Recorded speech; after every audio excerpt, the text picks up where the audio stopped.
Very good morning, students. Today we will start the lesson from this paragraph. We have earlier discussed about French, who is a boy, and the Franco-Persian War, in which France was defeated by Germany, and two states of France, Alsace and Lorraine, were taken by Germany. And now French is late for school, and he is frightened because he didn't have done his work. Let us see what happened. Actually, the boy was thinking that there will be a very hustle and bustle there, and that's why he will be able to enter the class. But now there is commotion, and the boy is blushed. Let us start. But nothing happened. Mr. M. Mr. M. Hamel saw me and said very kindly, "Go to your place quickly, little French. We were beginning without you."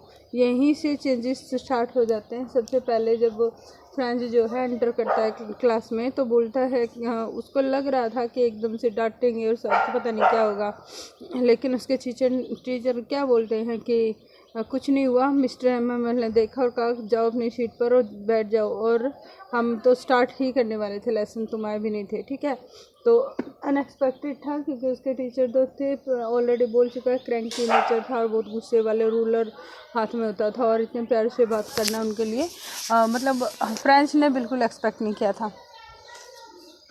Next है, आई jumped out the bench and set down at my desk. कहता jump करके जल्दी से और desk के ऊपर बैठ गया। देखो बेंच और डेस्क, ये जो मान लो समझ पाओगे, ये जो है ना यहाँ बुक रखते हैं, इसको बोलते हैं बेंच, और जो बैठने वाला है ये होता है desk. Not till then, when I had got a little over my fright, did I see that our teacher had on his beautiful green coat. तो ये बहुत इम्पोर्टेंट डिस्क्रिप्शन है। Describe Mister M Hamel's dress on that very specific day. तो कहता है जब थोड़ा सा कंट्रोल कर लिया गुस्से को, I have got a little over my fright, थोड़ा सा जो डर था उसको काबू में कर लिया, तो उसने देखा कि टीचर जो था ब्यूटीफुल वाइट ग्रीन कलर का जो था कोट डाला हुआ था। हिज फ्रिल्ड, और फ्रिल्ड मतलब जैसे होता है ना डिजाइन, फ्रिल्ड लहरों वाले, इस तरीके से ये करके, है ना। मान लो कोई कपड़ा है, जैसे मैं हैट ही बना रही हूँ, है ना, तो यहाँ पर जो ये ऐसे होगा, इसको बोलेंगे फ्रिल्ड, लहरेदार जैसे होता है। फ्रिल्ड शर्ट, उसने फ्रिल्ड शर्ट पहनी हुई थी, and the little black silk cap, और छोटी सी कैप डाली हुई थी जो कि सिल्क की बनी थी। ऑल एम्ब्रॉयडर्ड, एम्ब्रॉयडर्ड होते हैं बेटा, वर्क किया हुआ, जैसे एम्ब्रॉयडरी वर्क होता है, कढ़ाई का काम, तो उसके ऊपर जो है एम्ब्रॉयडरी कर रखी थी। That he never wore except on inspection and the prize days. तो मिस्टर हमल जो थे वो ये ड्रेस जो थी उनकी, कैप, फ्रिल्ड शर्ट और ये कोट, जो इंस्पेक्शन या फिर कोई प्राइस डिस्ट्रीब्यूशन डे होता है उसी पर डालते थे, अदरवाइज नहीं। Besides the whole school seem to so strange and solemn, और इसके अलावा जो स्कूल था बिल्कुल स्ट्रेंज और बिल्कुल शांत दिख रहा था। But the thing that surprised me most was to see on the back benches that were always empty the village people sitting quietly like ourselves। लेकिन सबसे, अब क्वेश्चन ये पूछ लेगा, वैसे क्वेश्चन आएगा आपका, अगर बड़ा क्वेश्चन है तो क्या पूछेंगे, डिस्क्राइब थ्री स्ट्रेंज थिंग्स, और अगर क्वेश्चन छोटा पूछ रहा है तो पार्ट में डिवाइड कर लेगा। मिस्टर हेमल की डिस्क्राइब को, जैसे ड्रेस को डिस्क्राइब करो, या स्कूल का एनवायरनमेंट किस तरीके से चेंज था, 2-2 नंबर के क्वेश्चन बनाने हैं। और अगर या फिर पूछ सकता है मोस्ट सरप्राइजिंग थिंग क्या थी, तो मोस्ट सरप्राइजिंग थिंग यहाँ पर डिस्क्राइब कर रहे हैं। कहता है कि but the thing that surprise me most was to see on the back benches that were always empty. पीछे के क्लास के जो पीछे के बेंच थे जो हमेशा खाली रहते थे, वहाँ पर अब आज कौन था, विलेजर्स बैठे हुए थे। The village people sitting quietly like ourself, जैसे बच्चे बैठते हैं ना वैसे ही चुपचाप वो गाँव के लोग बैठे हुए थे। ओल्ड हॉसर, ये कोई पर्सन है गाँव से, विद हिज 3 कॉर्नर हैट, जो तिकोनी हैट डाल के आया था। द फॉर्मर मेयर, जो एक्स मेयर था वो, the former post master and several others besides, और फॉर्मर मेयर था, फॉर्मर पोस्ट मास्टर था, ओल्ड हाउसर था, और उसके अलावा बहुत सारे और गांव के लोग वहाँ पर बैठे हुए थे। एवरीबडी लुक्ड सैड, सबके सब जो थे उदास दिख रहे थे। Hauser had brought an old primer, primer बोलते हैं जो अल्फ़ाबेटिक लिखे होते हैं, जिसको स्टार्टिंग वेरी प्राइमरी लेवल की जो बुक थी, कायदा जिसको हिंदी में बोले तो जो था वो अपना एक पुराना सा कायदा लेके आया था, प्राइमर लेके आया था। थम्ड एट द एजेस, जिसके कि कोनों पर क्या था, थंब के निशान बन गए थे। वो पुरानी बुक होती तो हाथ के जो निशान बन जाते वही। And he held it open on his knees with his great spectacles laying across the pages. उसने क्या कर रखा था, घुटनों के बीच, मतलब अपने पैरों के बीच में जो है उस बुक को खोल के रखा हुआ था, और स्पेक्टेकल्स जो थे वो पेजेस के बीच में रखे हुए। बुक खुली हुई है, बुक के ऊपर स्पेक्टेकल्स हैं, और जैसे गोद में उसको रखा हुआ था। While I was wondering about it all, Mr. M. Hamel mounted his chair. तो ये सारी चीज़ें देख ही रहा था और सोच ही रहा था आज क्या है। तो तभी एम हैमल अपनी चेयर पर माउंटेड हो गए, मतलब बैठ गए। And in the same grave and gentle tone, grave मतलब सीरियस एंड जेंटल मतलब प्यार से जो बोल रहे थे, tone which he had used to me, जिस टोन में उसने मुझसे बात की। सेड, क्या बोला, माई चिल्ड्रन, मेरे बच्चों, this is the last lesson I shell give you. तो उसने अनाउंसमेंट की कि ये फ्रेंच लैंग्वेज का लास्ट लेसन होने वाला है, ये लास्ट लेसन है जो मैं तुम्हें पढ़ाऊँगा। The order has come from Berlin to teach only German in the school of Alsace and Lorraine. तो जो बर्लिन है उससे ऑर्डर आया है कि अल्सेस और लॉरेंट के जो स्कूल्स होंगे उनमें सिर्फ कौन सी लैंग्वेज, जर्मन लैंग्वेज ही पढ़ाई जाएगी। The new master comes tomorrow, तो तुम्हारा नया टीचर जो है कल आ जाएगा। This is your last French lesson, I want you to be very attentive. तो कहता है ये फ्रेंच लैंग्वेज का लास्ट लेसन है और मैं चाहता हूँ कि आप अटेंटिव हो के बड़े ही ध्यान से इसको समझो। What a thunder clap these words to me. Thunder clap मतलब कितना जोर का झटका था, आसमान से जैसे बिजली गिर पड़ी हो, इस तरह का कुछ उसके उस पर रिएक्ट हुआ फ्रेंच पे। ओ द रैचिज, अच्छा वो दुष्ट। That was what they had put up at the town hall. अच्छा ये चीज़ थी जो टाउन हॉल पर लिखी थी। याद करो जब ये आ रहा था तो town hall and bulletin board ये सारी चीज़ें आई थी। तो क्या है, ये लिखा हुआ था, मतलब माई लास्ट फ्रेंच लेसन, इसका मतलब ये फ्रेंच लैंग्वेज का मेरा लास्ट लेसन है। वाई, क्यों, I hardly know how to write, मुझे तो मुश्किल से लिखना ही आया है। I should never learn any more. और कहता है कि अभी तो इसके बाद तो मैं कभी नहीं सीख पाऊँगा। आई मस्ट स्टॉप देयर, मुझे यहीं पर रुकना होगा। Then oh how sorry I was for not learning my lessons, for seeking birds eggs और going sliding on the Saar. ये कहता है कि देखो जब हमारे पास टाइम होता है या जब हमारे पास चीज़ें होती हैं तो हम उनकी जो है वैल्यू नहीं करते हैं, और बाद में हमें जो रियलाइजेशन होता है कि वो चीज़ें इम्पोर्टेंट थी, वही चीज़ फ्रेंच के साथ भी हो रही है। पहले क्या था, इसको अपने बुक्स पढ़ने खेलने के लिए पढ़ता नहीं था। अब ये क्या बोल रहा है, कितना सॉरी फील हो रहा था क्योंकि अपने लेसन उसने याद नहीं किए थे। बर्ड्स एग देखने के लिए स्लाइडिंग, ये सार जो है प्लेस का नाम है, तो वहाँ पर स्लाइडिंग के लिए चला जाता था और जो स्टडी थी उसको अवॉइड किया था। तो कहता कितना सॉरी फील कर रहा था। My books that had seemed such a nonsense a while ago, so heavy to carry, my grammar and my history to saints were old friends now that I couldn't give up। अब ये कहता है कि मेरी history की book जो कि हाँ मेरी बुक्स, हिस्ट्री की बुक नहीं सिर्फ बुक्स, जो कि इतना बड़ा नॉनसेंस यानी कि सिर दर्द लगती थी, बहुत ज़्यादा नापसंद जिनको मैं करता था कुछ देर पहले तक, अब ऐसी लग रही थी सो हैवी टू कैरी, जितने कितनी भारी लगती थी कि इनको उठाना भी पड़ेगा। My grammar and my history of the saints, grammar की बुक, हिस्ट्री ऑफ सेंट्स, अब ऐसे लगते थे पर old friend now that I couldn't give up, ऐसे दोस्त थे पुराने जिनको कि मैं छोड़ना नहीं चाहता था।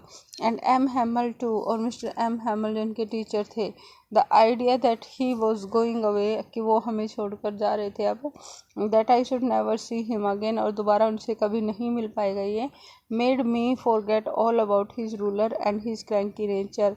तो उनका जो क्रैंकी यानी कि चिड़चिड़ा सा नेचर था, रूलर यानी कि उनका डंडा जो था, उनके बारे में भूल गया, और अपने टीचर को भी जो था ये लाइक करना स्टार्ट कर देता है in the last moment. Next है poor man,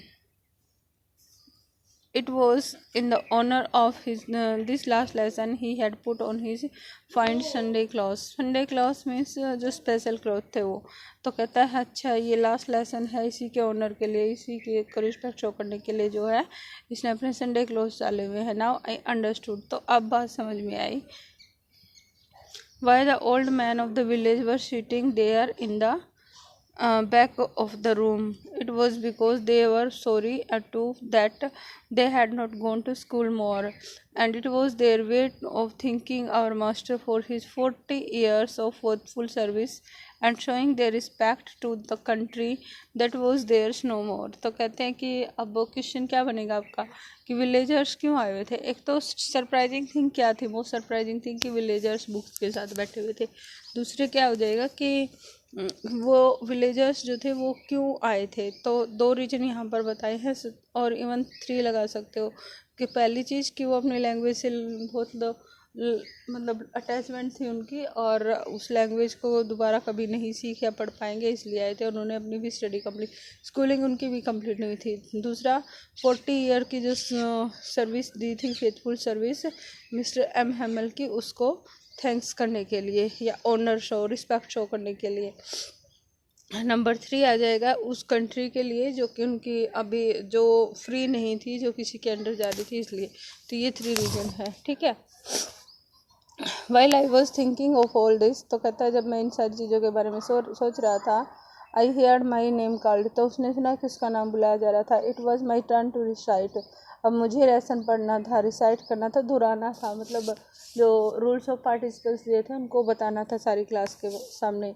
What would I not have given to be able to say that dreadful rules of participle all through very loud and clear and without one mistake. तो क्या सोचा जा रहा था कि बिना कोई वर्ड छोड़े और बिना किसी मिस्टेक के पार्टिसिपल्स रूल्स को, dreadful rule of participle, dreadful डरावने बोल रहा है. क्यों? क्योंकि काम करके नहीं आया था. तो वो सारे रूल्स उसको सारी क्लास के सामने बोलने थे. But I got mixed up on the first word and stood there. लेकिन कहता है वेरी फर्स्ट वर्ड पे ही, पहला ही वर्ड बोल के और ये वहीं पर रुक गया. Holding on to my desk, और अपने बेंच को पकड़े हुए, डेस्क को पकड़े हुए खड़ा हुआ है. माई हार्ट बीट बढ़ गई क्योंकि उसको लग रहा था कि टीचर गुस्सा करेगा, पिटाई होगी. And not daring to look up, और ऊपर देखने की और दूसरों की ओर देखने की हिम्मत भी नहीं हो रही थी. नेक्स्ट है आई हर्ड एम हैमल से टू मी. तो उसको सुनाई दिया उसके टीचर की आवाज़. आई वोंट स्कोल्ड यू, तुम्हें नहीं डांटूंगा little French. You must feel bad enough, तुम पहले ही बहुत ज़्यादा बैड फील कर रहे हो. See how it is every day we have said ourselves, but I have plenty of time. I will learn it tomorrow, and now you see where we come out. तो कहता है कि हर दिन हम अपने आप को बोलते हैं बहुत टाइम बचा हुआ है और बाद में तैयारी कर लेंगे, बाद में पढ़ेंगे, और देखो अब कहाँ आ गए हैं. फाइनली जो मोमेंट है कि लास्ट डे है फ्रेंच लैंग्वेज का, वो आ गया है. तो कहता है, और ये सभी की मोस्टली आदत हो जाती है. जैसे हम स्टूडेंट्स ही सोचें कि भाई आज अभी तो हमारा कौन सा मंथ चल रहा है, क्लासेज भी स्टार्ट नहीं हुई है, मई चल रहा है, कोई बात नहीं, वो टाइम है, गवर्नमेंट सेशन को भी बढ़ा देगी, पता नहीं कितनी चीज़ें चल रही होती हैं. लेकिन समझना ये होगा कि जो एक एक दिन हम स्टडी करके या एक एक दिन की जो हमारा हार्ड वर्क होता है, उसी से एक ईयर का कंट्रीब्यूशन निकल के आता है. ऐसा नहीं है कि हम कुछ मैजिकल थिंग करके और यहाँ सारे एक 1 ईयर की स्टडी और 1 मंथ में या फिर 10-12 दिन में करने की सोचें और देन हम उन बच्चों को कंपैरिजन कर पाएंगे. हो सकता है मार्क्स में कंपैरिजन हो जाए, हो सकता है तुम इतना अच्छा लिख पाओ कि उनके बराबर मार्क्स आ जाए, लेकिन जो नॉलेज वो लेते हैं ना, पूरी डीप नॉलेज, उसको नहीं चेंज कर सकते आप. फिर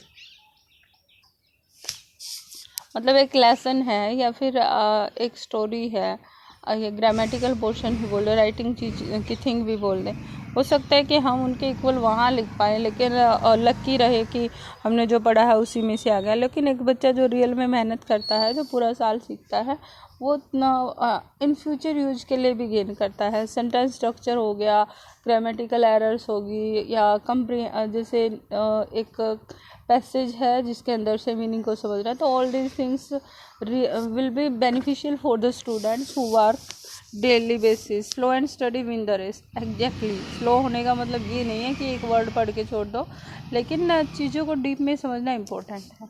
और यही चीज़ यहाँ पर बोली जा रही है कि हम सोचते हैं कि बहुत टाइम है अभी, तो थोड़ी देर और बाद में we will learn it tomorrow, और इस तरीके से बोला जा रहा है कि कल पे टालते रहते हैं, लेकिन वो कल फाइनली द डेडलाइन तक आ जाता है, जैसे इनके साथ हुआ।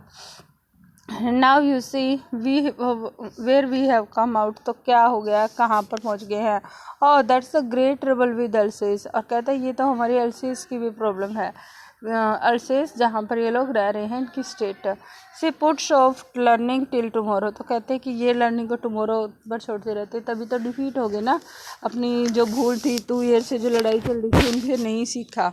Now these fellows out there will have the right to say you, how is it you pretend to be Frenchman and yet you can neither speak or nor write your own language। अब कहता है जो बाहर जो लोग हैं, मतलब Persia के लोग हैं, जर्मनी के जो लोग हैं, वो तुम पे टोंट करेंगे कि कैसे लोग हो तुम प्रिटेंड करते हो। प्रिटेंड करना मीन्स बहाना बनाना कि तुम फ्रेंच मैन हो, फ्रेंच के हो, और फिर भी तुम्हें ना फ्रेंच लैंग्वेज बोलनी आती है ना तुम उसको लिख पाते हो।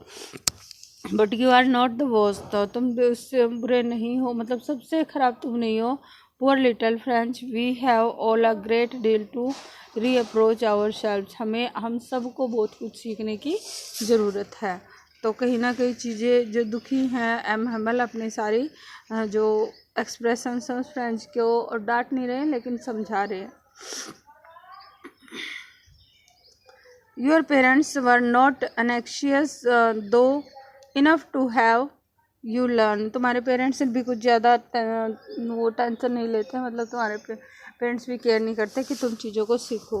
दे prefer to put you to work on a farm और अ इवन पेरेंट्स तो तुम्हारे जाते हैं कि किसी फार्म में या मिल्स में जाकर काम करो ताकि तुम कुछ अर्निंग कर पाओ। So as to have a little money more money, ताकि थोड़े और पैसे आ जाए। And I have been to blame also, अब कहता है कि मुझे भी ब्लेम करना चाहिए, मतलब ना एक फीलिंग है सबको, मतलब क्या कर रहा है कि फाइनलाइज कर रहा है कि कौन किसकी मिस्टेक है। एक्चुअली मिस्टेक टाइम की है, लेकिन मिस्टर एम हैमल जो है बस अपने बारे में हम क्या कर सकते हैं और जो हमने नहीं किया, लास्ट मोमेंट में जो थिंकिंग आती है वो चल रही है।